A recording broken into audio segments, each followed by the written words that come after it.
Hey, cheers, everybody. Welcome back to Good Bets, Good Times. This is the football betting show built for all my fellow D-Gens and weekend warriors who want win a little more, lose a little less, and have a good damn time doing it. I am Nate Tuttle of NT Sports. Thank you for stopping by. Today's episode, we roll on with college football preview season. And next up, we got a big one. The SEC, the conference that might have a little chip on its shoulder heading into this season after they have sat back and watched the Big Ten win 3 straight national titles after 20 years of dominance. And to their credit, they moved to 9 conference games this year. Harder schedules, more losses in the conference. Could be a little messier path to the playoff for some of these teams. Could we see a 9-3 team finally squeak into the playoff? Probably going to happen. But yeah, we'll walk through the top 5 betting favorites to win this conference. One of which I do have a play on. And then, of course, I got a dark horse play. Somebody that's outside of the top 5. Not very far outside of the top 5, to be honest with you. But so 2 bets on the board I actually like. And surprisingly, I don't have any win totals that I've played yet in the SEC. I think it's the only conference where I have not placed 1 win total bet so far. And we'll talk through that, get into why here in a second. But before we do that, if you are watching along on YouTube and you are digging the show, feel free to give us a like, a comment, and subscribe to catch all the new episodes as they drop. And if you're listening on your favorite podcast platform, a follow, a rating, or a review would all be greatly appreciated. Thank you very much. And let's get into it. So without further ado, grab your favorite beverage, kick back, and let's talk some ball. I love guys who like football. And guys who like football, they like me back. And I like them back. Kicking it off, we'll start at the top. The current consensus favorite, depending on where you look, I do see some books that are flip-flopped here. But for the most part, the consensus favorite, we'll start with Texas. About plus 300 odds today. The Texas Longhorns, 25% implied odds to win this conference. 9.5 is the win total. Juice to the under at minus 130. Do have a strong lean to the under. I want to wait for a better price. We'll walk through why here in a second, but I was very close to placing this bet. I want to get better than minus 130. I don't know if it's going to come back. But I see Texas as a 9-win team this year. We project 9.2. So not, as I mentioned, not a minus 130, not really much of an edge there. So want to try to get a better price. I don't know if we'll get it. And we're also passing the Longhorns to win this conference. Similar to what I said last year, still don't fully trust Steve Sarkisian and all the hype around Arch Manning. So he had a great end of the season last year. From November on, had the highest QBR in the nation. Played very well down the stretch, improved throughout the season. Give him the credit. That's outstanding. But this year, they let's look at the schedule. Start off the season, Texas State. Then they get Ohio State at home. Can Arch Manning, they are at home, but can Arch Manning figure out this Matt Patricia defense that he struggled with a lot last year in that first game? We'll see. UTSA, cool. They got to go to Tennessee. That's Tennessee's 4th game of the year. So I know they're trying to work out their QB situation there. Probably a 7-8 win team next year, but hey, going to Neyland Stadium, going to Knoxville, it's a big ask. Arch struggled on the road last year. All 3 of their losses came on the road during the regular season. And they had a couple very close calls. So all 5 road games, they either lost or just barely squeaked by. So they go to Tennessee, get the bye week. Oklahoma, which we'll talk about here in a second as well. It's at the Cotton Bowl. Come back home to play Florida, which up-and-coming team. Lost to him last year. Can John Summerall and the Gators come into Austin and steal one there? Ole Miss at home the next week, so that Florida game might be a look-ahead spot to the big Ole Miss game right after that. Trinidad Chambliss and company coming into town. And then Mississippi State. So we got 3 straight road games, or 3 straight home games following Oklahoma. Then they finish up 3 out of the last 4 games of the season are on the road. So that's at Mizzou, at LSU, back home. They'll probably beat the shit out of Arkansas. And then 6 days later, they go to Texas A&M. So to me, I see 3 losses on this schedule. Maybe they figure out a way to beat Ohio State at home. But going to Death Valley mid-November against LSU, a totally rebuilt LSU team under Lane Kiffin, that could be a tricky spot. A&M, last game of the season on a short week. 27, that's a Friday night game. Well, Friday game. I don't know what time, but Friday game. And Oklahoma. There's at least 5 losable, very losable games on this schedule. Ole Miss is going to have a much better defense. Can he outduel Trinidad Chambliss, even though it isn't home? I don't think it's happening. Last year, my thoughts were this. They played Ohio State week 1. They went into the season, number 1 team in the country. Ohio State's coming off a national championship.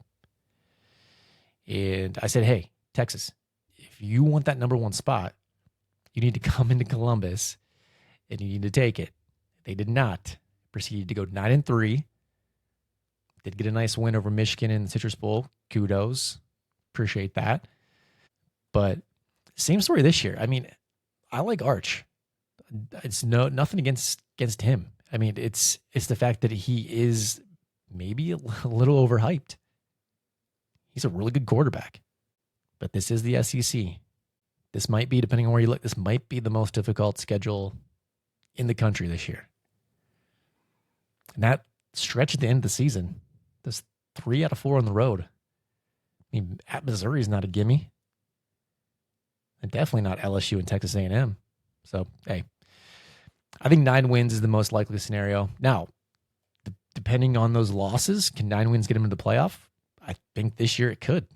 With that schedule, let's say they lose to Oklahoma State, or no, they lose to Ohio State, Oklahoma in the rivalry game, and then they trip up into the year, LSU or Texas A&M. Hey, they'll still have some quality wins over Ole Miss.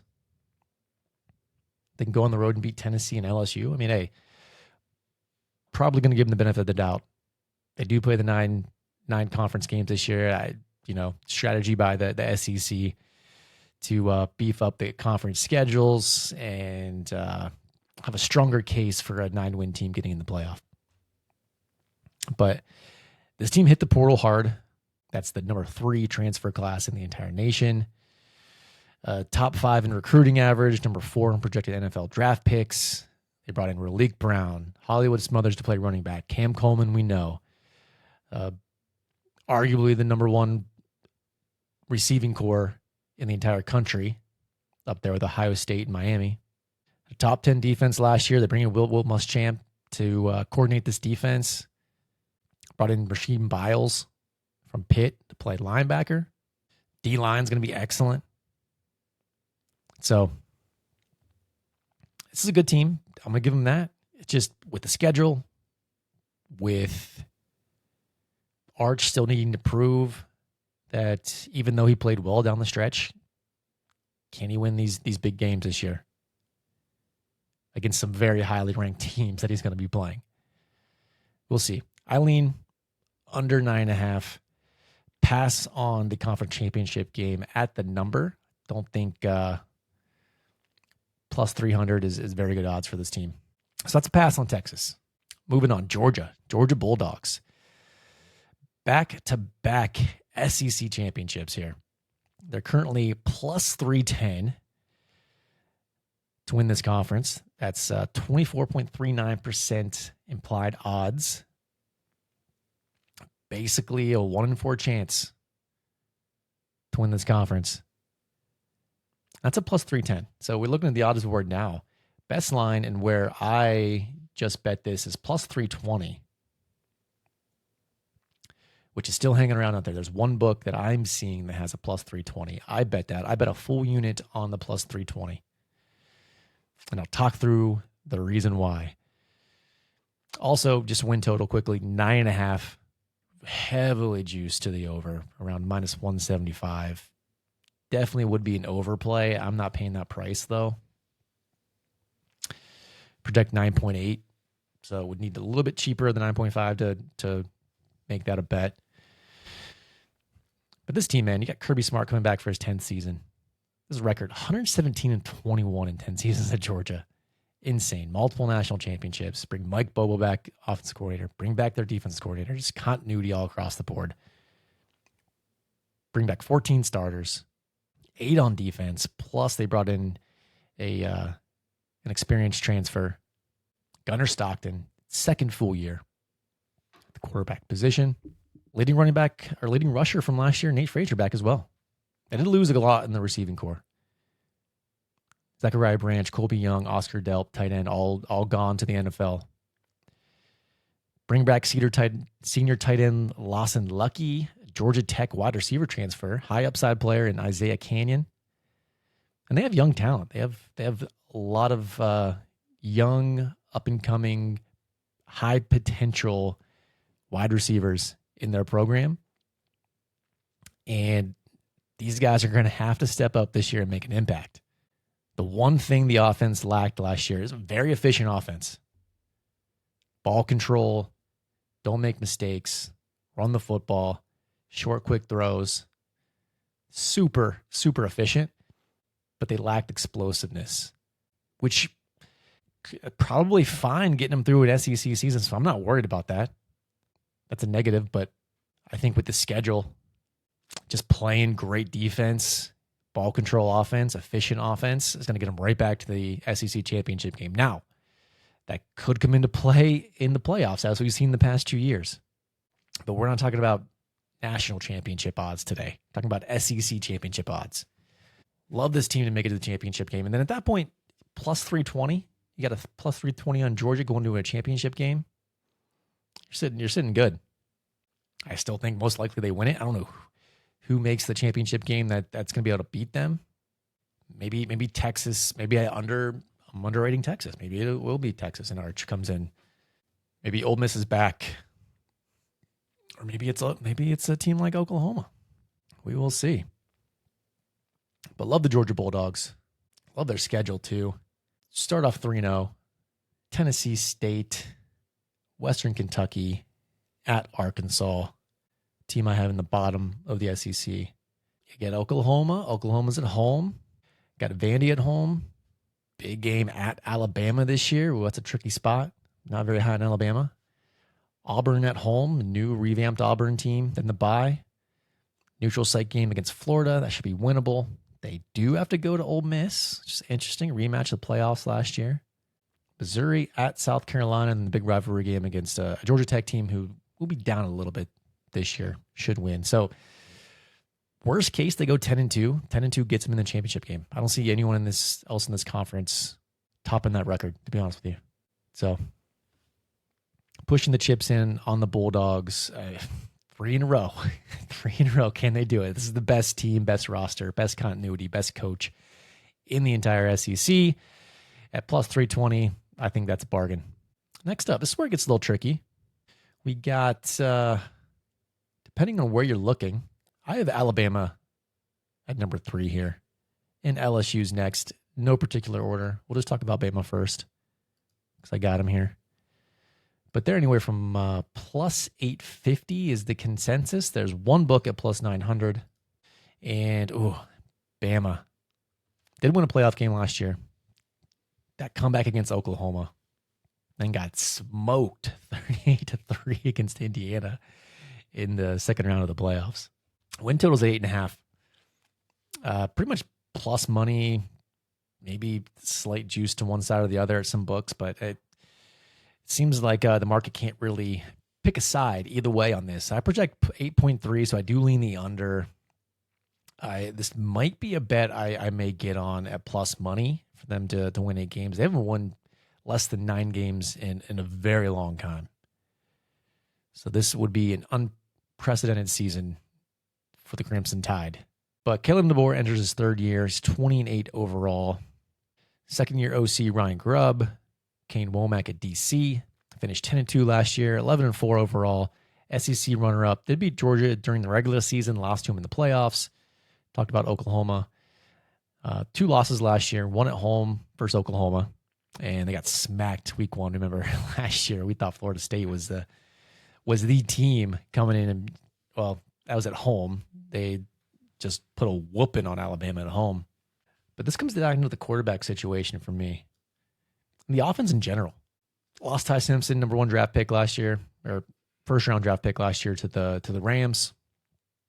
And they have a QB battle between Austin Mack, a veteran junior quarterback, and then redshirt freshman Keelan Russell, who is a guy that's highly touted, could be great. But I'm assuming if they were that confident in Keelan Russell, this wouldn't be a battle. The board would have named the starting quarterback by now. So that's interesting to me. And the running game was one of the worst running games Alabama's had. Averaged 3.4 yards per carry last year. It's just terrible in the playoffs. Solely relied on Ty Simpson and this defense to bail him out and win games. Did return junior running back Daniel Hill, sophomore running back, and then a 5-star EJ Crowd comes in as well. Maybe he can give him some juice. Receiving Gore's solid. Junior Ryan Williams had a down year last year. A couple sophomore wide receivers. Did lose Jeremy Bernard, and Isaiah Horton transferred out. And the O-line too. Lost 6 O-linemen. 2 starters, including Caden Proctor to the NFL. And all 5 new starters. Multiple transfers on this offensive line. So they got to get better in the trenches. D-line brings in 3 new transfers. They're trying to get bigger, more physical on the D-line. And outside of the secondary, which is full of NFL talent, All-Americans, it's going to come down to Alabama, 1, having consistency at quarterback, and then being able to run the football. Defense is going to be good, really good. But can they run the ball? And can they survive this SEC schedule that's put in front of them here? Which isn't terrible by any means.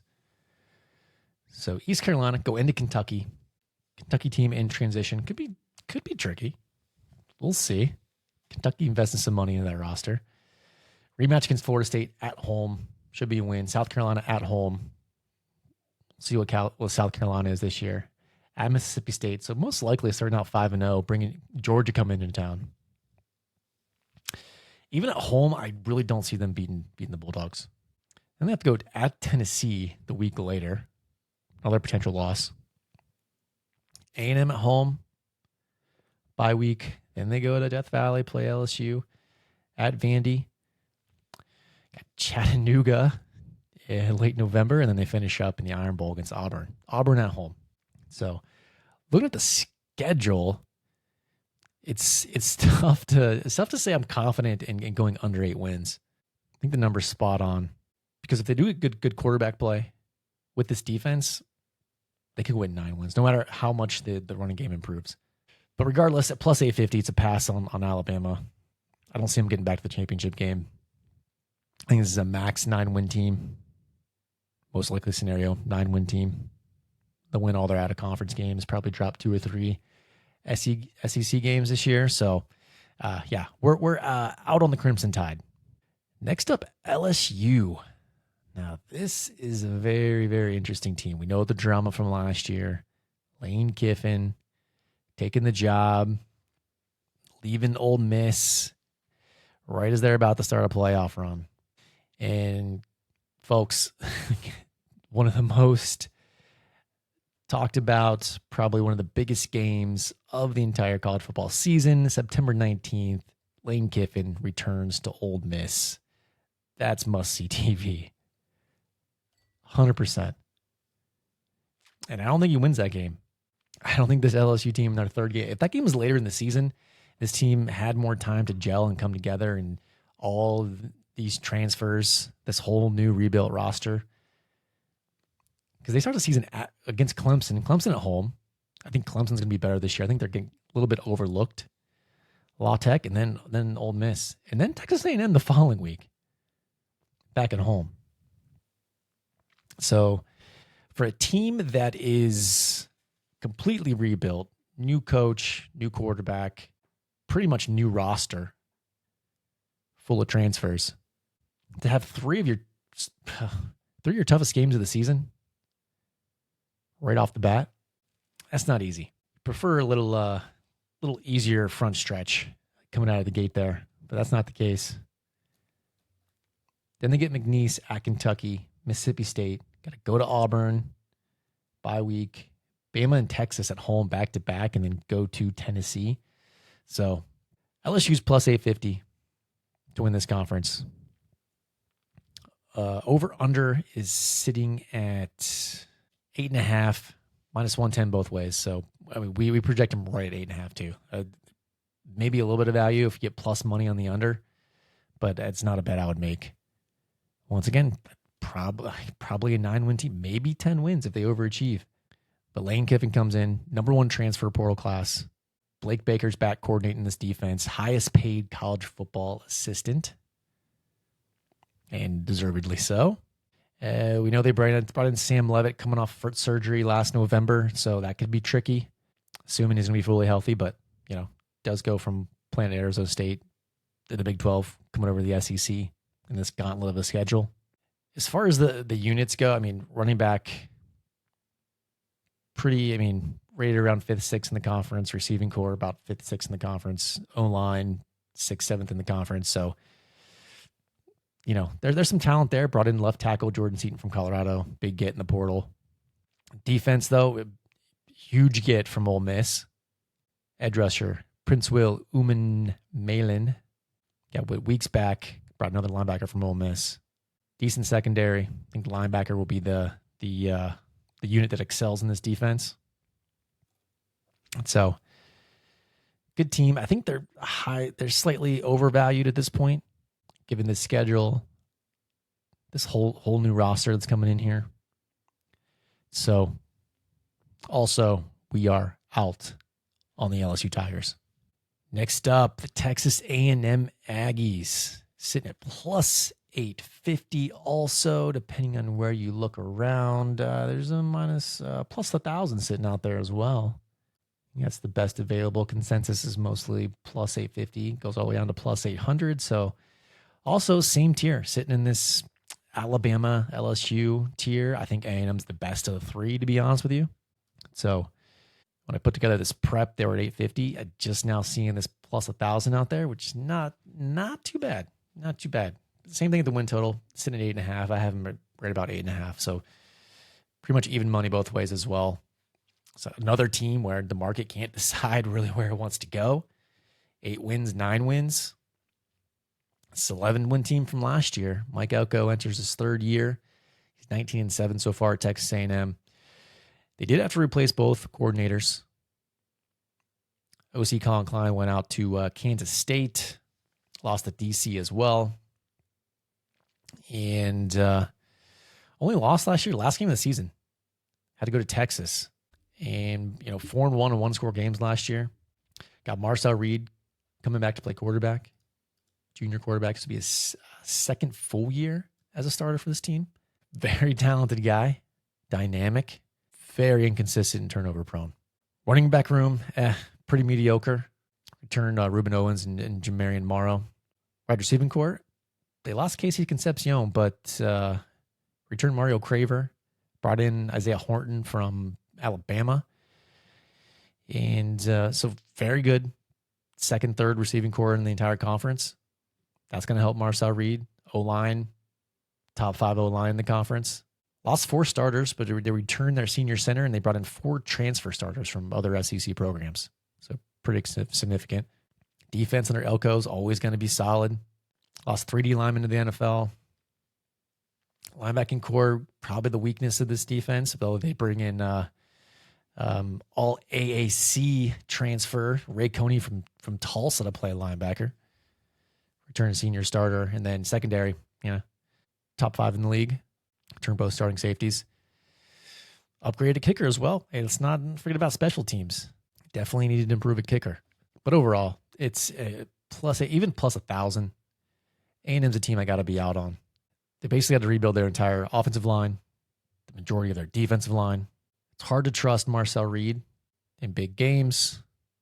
Maybe he improves. Maybe he takes the next step. Maybe he decreases the amount of mistakes and turnover. I will see. But they also lost both coordinators too, so it could be significant. Like Mike Elko, like him a lot. Love this A&M team, but got to pass on this number here. Schedule's not great. Missouri State got Arizona State coming to town, Kentucky at home. So first 3 games at home, all 3 winnable. Then they got to go to LSU, as we talked about. Could they catch LSU early? Still kind of putting things together down there. Arkansas at home, another winnable game. Should go on the road. Should beat Missouri. Citadel, FCS sprinkled in there. Got to go to Bama, bye at South Carolina. Tennessee at home. This last stretch here, Tennessee at home, and then they got to go to Oklahoma, and they finish up at Texas in the rivalry game. So not a terrible schedule. Still, just one of those teams where we're talking about conference odds. The team got to pass on it at the 850 up to the plus 1,000. Value is just not there with A&M. Now, one more team left to discuss here, and that is the Oklahoma Sooners. My dark horse team to win the SEC this year. And to be honest, I'm surprised. It seems like the market's down in Oklahoma after the season they had last year. Yes, they did blow that playoff game against Alabama. No excuses for that. But Tier was banged up most of the season. He should be back and healthy. You got to think this offense is going to get better, right? Brett Venables is entering his 5th year. He's 32-20 overall. Got Ben Arbuckle, the OC, in year 2. Pair him up with John Mateer, healthy John Mateer, improving this offense. Running game has to improve. They got to rush but more than 3.45 yards per carry this year. Bring back both their top rushers. Sophomore Torrey Blaylock, junior Xavier Robinson. Receiving core is going to be solid. They did lose 2 or 3 of their top 4 receivers, but that overall that they improved. They have a top 5 receiving core here. They returned their leading receiver, Isaiah Satania. Brought in a Texas transfer, Parker Livingston, and then guy from Virginia, all ACC, number 1 receiver from Virginia, Trail Harris. Got a couple really solid tight end transfers. Hayden Hansen, senior from Florida, and then Rocky Beers from Colorado State, one of my favorite names this year in college football. O-line's going to be solid. They lost 3 starters, but return 5 guys, including two starters from last year, bringing in a couple of veteran starters from Arkansas and Western Kentucky to fill the gaps there. Top 5 O-line in the SEC. Defense is going to be back. They're going to be nasty once again this year. D-line just has more dudes. Top D-line in the conference. Linebacking core will be back. Secondary, return both starting corners. Starting safety. Top 3 secondary. Special teams, return All-American kicker Tate Sandell, which would be huge. And I bet this, plus 1,300, small bet.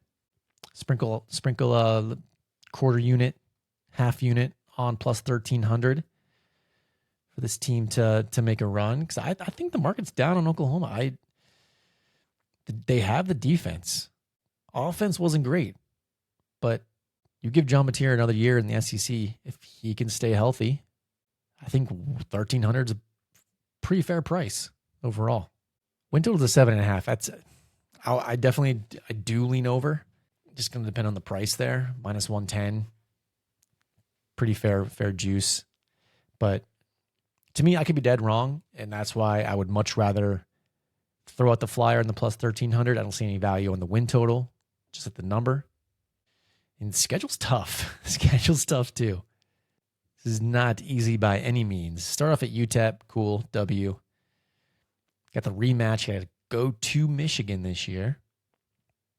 Still, with this defense, they should be able to take care of Bryce Underwood at the big house. Tricky spot coming back home against New Mexico, which is a tough team. Should win it, but still. Jason X crew comes to town off the Michigan game, sandwiched between Michigan and Georgia because they got to go to Georgia next. So Michigan and Georgia on the road, first 4 games, then the bye, then Texas. So 3 of their first 5 games are very difficult. Obviously, the Texas game is at the Cotton Bowl, neutral site. And Kentucky at Mississippi State, South Carolina at Florida. Ole Miss and A&M back-to-back at home, both winnable games. And finish up at Missouri. So if they can get through that gauntlet, maybe they lose 1. Maybe they slip up either, probably go to lose to Georgia. Maybe Texas gets them.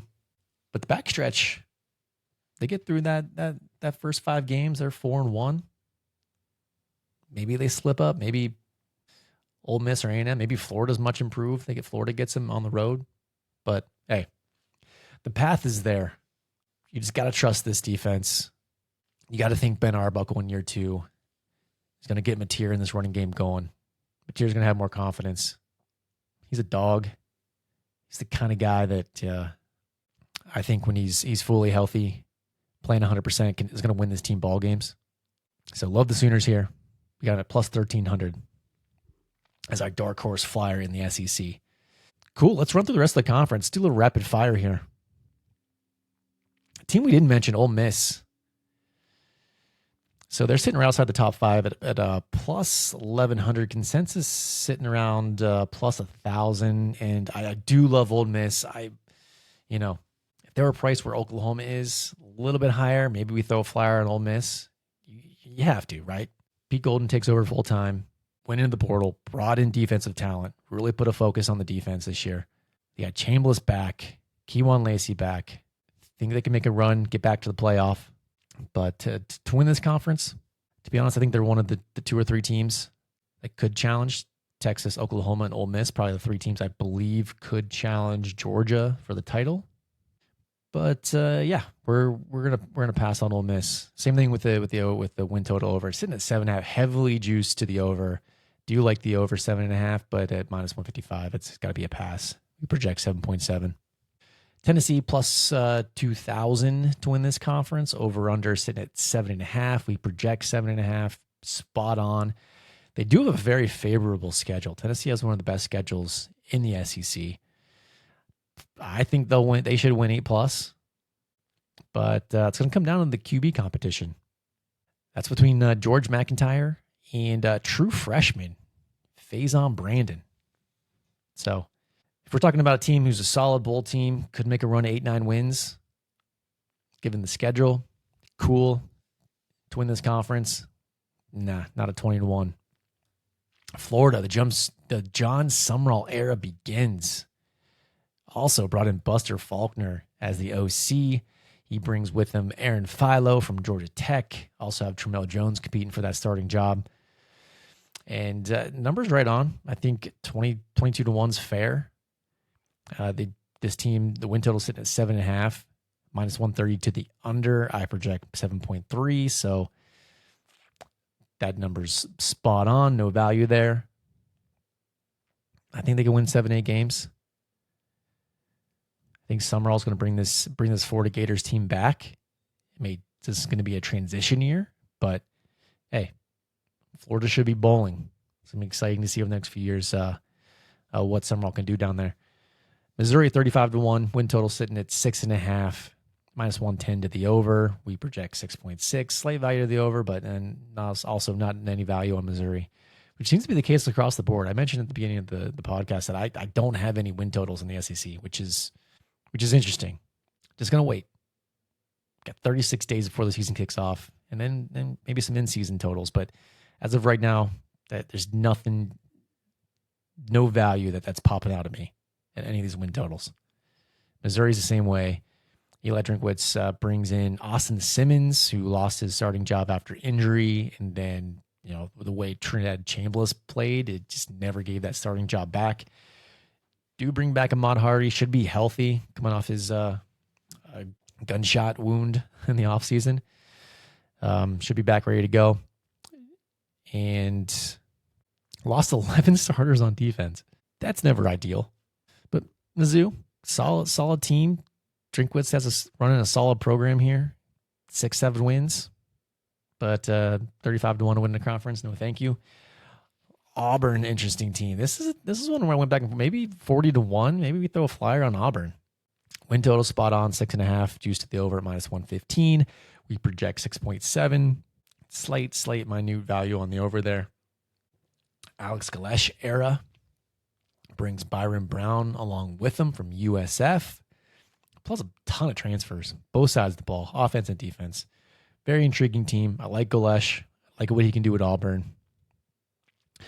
Could be a team that surprises. Byron Brown's dynamic.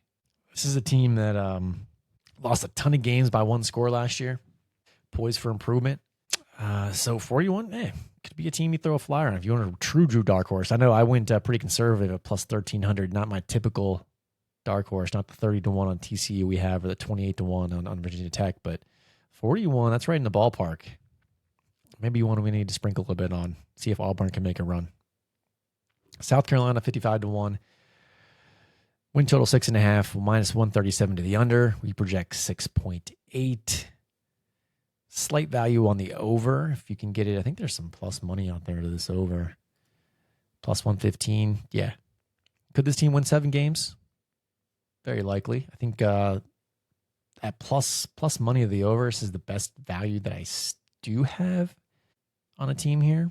But still a lot of questions. Lenora Sellers is back. New OC, Kendall Briles.